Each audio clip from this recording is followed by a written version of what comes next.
السلام عليكم ورحمة الله وبركاته. مرحبا بكم في فيديو جديد على قناة زينب فوزيان. نتمنى ربي تكونوا بخير وعلى خير وانتم كتشاهدوا معايا الفيديو ديال اليوم. وصفتنا ديال اليوم ان شاء الله غتكون واحد الوصفه سهله مهله وكتجي بنينه بزاف في هشيشه كتذوب ذوبان في الفم. مكونات اللي جد بسيطه واقتصاديه ولكن النتيجه اللي كتجي اكثر من رائعه مذهله. اكيد الا جربتوها غادي تنال الاعجاب ديالكم لانها فعلا كتجي بنينه بزاف. فبلا ما نطول عليكم الفيديو اكثر خليكم مع الفيديو حتى الاخر باش تشوفوا معايا الطريقه والمكونات. وإلا عجبكم الفيديو ما تنسوش توصلوه لاكبر عدد من اللايك، تبارطاجيوه مع العائله والصحاب باش تشوفوا الفائده.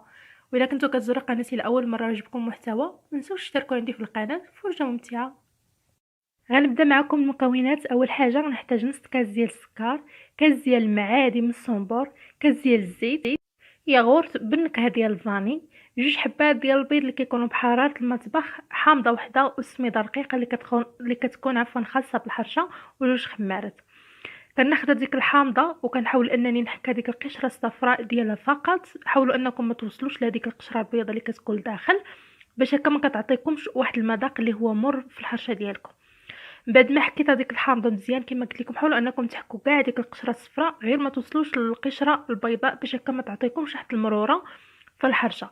غادي نزيد عليها نص كاس ديال السكر. بالنسبه للناس اللي كيبغيو الحلاوه بزاف ممكن يضيفوا حتى كاس ديال السكر، ولكن صراحه بنص كاس يلا كتجي حلاوه اللي هي معتادله، يعني ما كتجيش حلوه بزاف وبنفس الوقت كتجي مذاق ديالها مناسب. ولكن بالنسبه اللي كيبغيو الحلاوه بزاف يقدروا يضيفوا كاس ديال السكر. ضفت جوج حبات ديال البيض، طربت السكر مع البيض مزيان، من بعد زدت كاس ديال الزيت وعاود خلطت مزيان. ودابا غادي نضيف ياغورت بالنكهه ديال الفاني وغادي نعاود نخلط مزيان.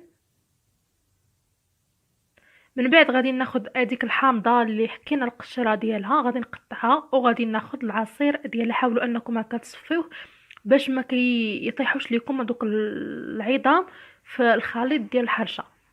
فانا غادي نعصر هذيك الحامضه وغادي نعاود نخلط الخليط مزيان حتى كنسجموا ليا باقي المكونات مع بعض. ومن بعد غادي نضيف كاس ديال الماء اللي كما قلت لكم ماء عادي من الصنبور، ماء بارد يعني ما كنسخنوه ما والو، مباشره من الصنبور. فهذا هو السر ديال هذه الحرشه هذه، هو هذا الكاس ديال الماء.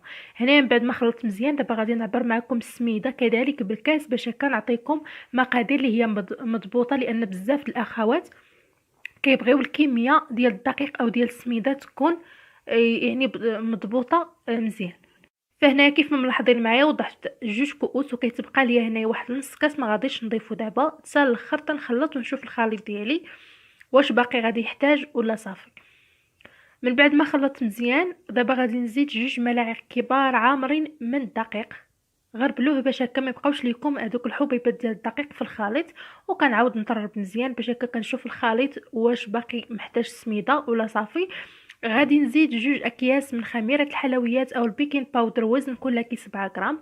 وكنعاود نخلط مزيان وكيف ما ملاحظين معايا الخليط باقي خفيف بزاف. ضفت هذاك نص كاس ديال السميده، يعني في المجموع غادي تحتاج جوج كؤوس ونصف من السميده وجوج ملاعق كبار من الدقيق. هذه هي الكميه بالضبط اللي دخل معايا الخليط.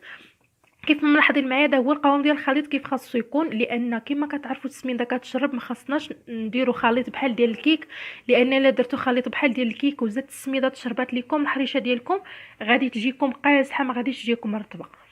فخديت هنايا مقلاه او ممكن تاخذوا اي مول بغيتو طيبوا فيه نتوما، دهنتو بالزبده ورشيتو بالسميده وغادي نفرغ فيها الخليط ديال الحرشه وغادي ندخلها للفران اللي كيكون مسخن من قبل. النار كتكون هادئه بحال غطيبوا الكيك من الاسفل فقط حتى كتبان لكم الحرشه ديالكم بدات كتحمر من الجوانب وكتشعلوا ليها النار من الفوق باش كتحمر لكم من الفوق. وهذه هي الحريشه ديالي من بعد ما خرجتها من الفران تحمرات عندي بهذا الشكل هذا.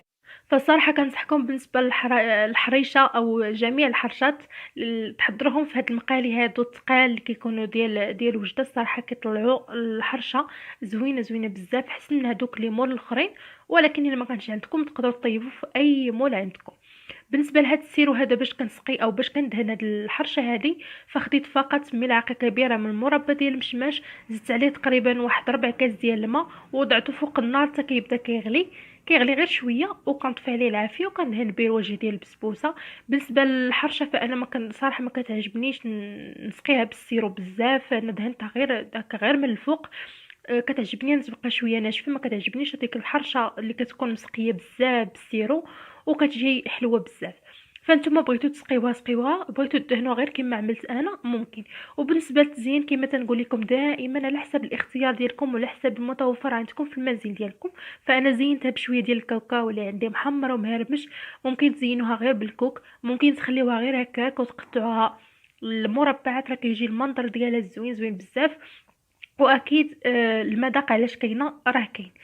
فهنايا غادي نقطعها انا المثلثات. بغيتو تقدموها للضيوف او بغيتو تخرج لكم كميه اكثر، حاولوا انكم تقطعوها هكا مربعات باش تخرج لكم كميه اللي هي كبيره. يعني راه كتجي بحجم عائلي. انا كما ملاحظين معايا راني قطعتها المثلثات اللي بحجم اللي هو كبير ما شاء الله، يعني راه ما قطعتهاش صغيره، قطعتوها القطع او مربعات، راه غادي تخرج لكم كميه اللي هي كثيره هكا اللي بغيتو تقدموها للضيوف ديالكم.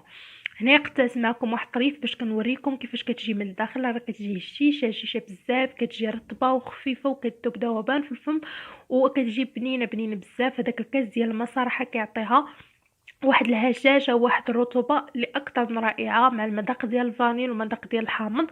راه كيجي مذاق اللي هو اكثر من رائع. والنتيجه راها قدام اعينكم، حريشه اللي كتجي زوينه زوينه بزاف، كتجي محمره وكتجي يعني كتجي لا في الشكل ديالها ولا في المنظر ديالها.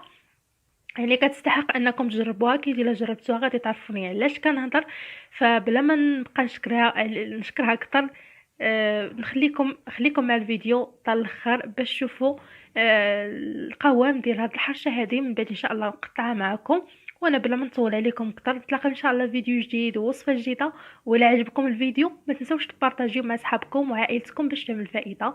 ولا كنتو كتزوروا قناتي لاول مره وعجبكم المحتوى، ما تنسوش تشجعوني بالضغط على الزر الاحمر لتحت من الفيديو، ابوني وسبسكرايب وتفعلوا الجرس باش توصلوا دائما كل ما هو جديد. خليتكم في امان الله، مع السلامه.